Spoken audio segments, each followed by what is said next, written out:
میرے پاس آپ لوگوں سے بہتر کہنے کو کچھ نہیں ہے، میں فقط ایک دو اعترافات کروں گی۔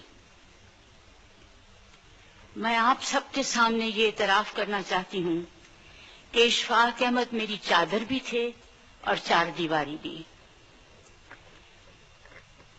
اشفاق احمد نے مجھے لوگوں کے مابین ہمیشہ اس طرح رکھا جیسے وہ حجاب ہوں۔ انہوں نے میرے رشتہ داروں کے ساتھ مجھے ایسے مابین رکھا کہ شرم و حیا دونوں طرفین کی قائم رہے۔ دوستوں میں اور بہی خواہوں کے درمیان جب میں ہوتی، وہ درمیان میں ایک ریشمی پردہ بن جاتی۔ اشفاق احمد کے جانے کے بعد مجھے کئی باتیں سمجھ آئی ہیں۔ اب میرے سامنے ہٹو بچو کہتا ہوا، ہوشیار بادب بام ایسا کہتا ہوا 2.5 قدم آگے چلنے والا آدمی نہیں ہے۔ اب میں ٹھوکر کھا جاؤں، گر جاؤں، کسی کے کندھے سے بھٹ جاؤں، وہ شخص نہیں ہے جو میرے لیے سڑک پر آگے چلتا تھا اور مجھے بچاتا جاتا تھا۔ وہ شخص موجود نہیں۔ آج مجھے پتا چل گیا ہے، جب میرے گھر پہ ٹیکس کے کاغذات آتے ہیں، کبھی کبھی کو وارنٹ اور سمن بھی آ جاتا ہے قانونی قسم کا، پھر میرے پاس وہ بل آ جاتے ہیں جو بجلی کے زائد بل ہوتے ہیں، پھر وہ میرے پاس وہ منی آرڈر بھی آ جاتے ہیں جن کے نیچے لکھا ہوتا ہے اشفاق احمد۔ مجھے پتہ نہیں منی آرڈر کیا ہوتا ہے، میں پیئنگ ان سلپس نہیں جانتی، میں چیک لکھنا نہیں جانتی۔ اب مجھے پتا چلا ہے کہ وہ 1.5 گنا کام کرتے تھے اور میرے لیے آدھا چھوڑ دیتے تھے اور مجھے کہتے تھے گواہی دینے نہ جانا خود سے، میں جاؤں گا، یہ کام میرے ہیں، باہر کے تمام کام میں سنبھالوں گا۔ اس حفاظت میں رہنے کے بعد، اس چادر اور چار دیواری میں رہنے کے بعد اب زندگی اچانک میرے لیے بہت مشکل ہو گئی ہے۔ اب مجھے وہ چیزوں کا مقابلہ کرنا پڑتا ہے کہ جن کی مجھے سمجھ تک نہیں۔ اگر غلطی سے کوئی کھڑکی کھلی رہ جائے اور اس میں سے ہلکا سا ہوا کا جھونکا آئے تو مجھے محسوس ہوتا ہے کہ کوئی ٹورنیڈو داخل ہونے والا ہے۔ اشفاق احمد کا یہ طریقہ کار تھا۔ آپ یقین کیجئے، میرا خیال ہے کہ اشفاق احمد میں ایک خصوصیت تھی جس کا ان کو بھی احساس نہیں تھا، جو وہ بھی نہیں جانتے تھے، وہ ان کی موروثی اور پشتنی غیرت تھی، ایسا حجاب جو غیرت مند لوگ رکھتے ہیں۔ لیکن یقین کیجئے، اشفاق احمد کو اپنی خوبی کا علم نہیں تھا۔ اپنے دوستوں کے درمیان اور ان کے درمیان کبھی ایسی باتیں نہیں ہوئی جو اندر کی باتیں ہوتی ہیں۔ ممتاز مفتی کہا کرتے تھے، اشفاق احمد گونگا ہے، اس نے صرف اپنے اوپر باتوں کے خول چڑھا رکھے ہیں، ان کی اصلی بات کو کوئی نہیں جانتا تھا، اور یہ سب ان کے موروثی اور پشتنی خوبی کی وجہ سے تھی۔ لیکن میں آپ سے پھر عرض کروں، بار بار عرض کروں کہ اشفاق احمد کو اپنی اس خوبی کا علم نہیں تھا۔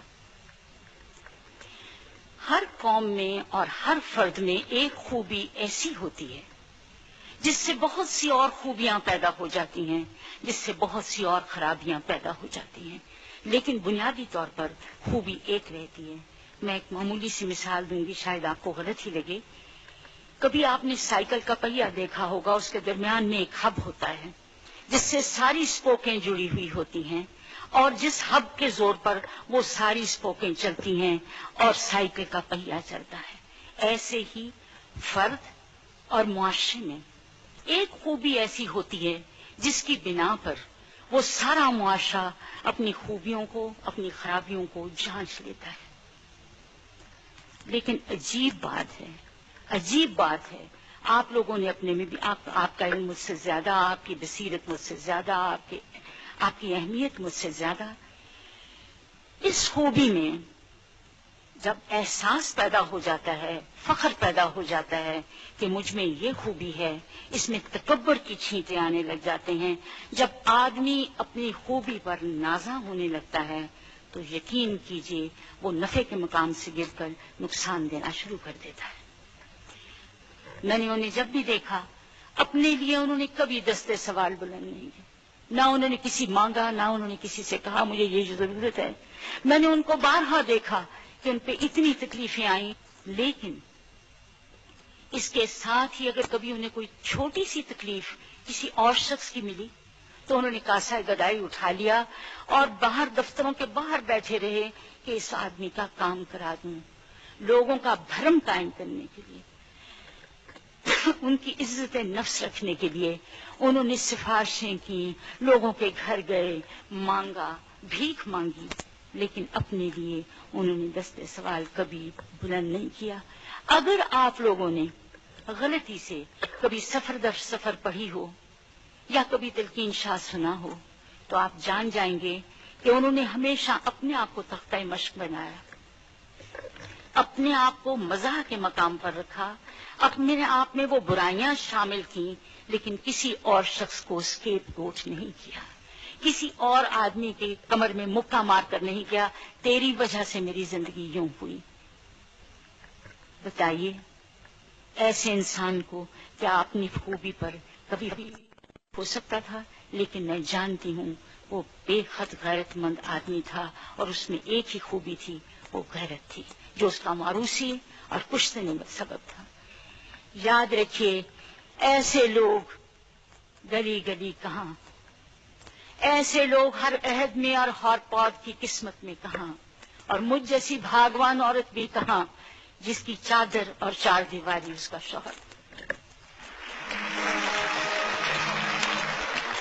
اللہ آپ کو آسانیاں عطا فرمائے اور آسانیاں تقسیم کرنے کا شرف عطا فرمائے۔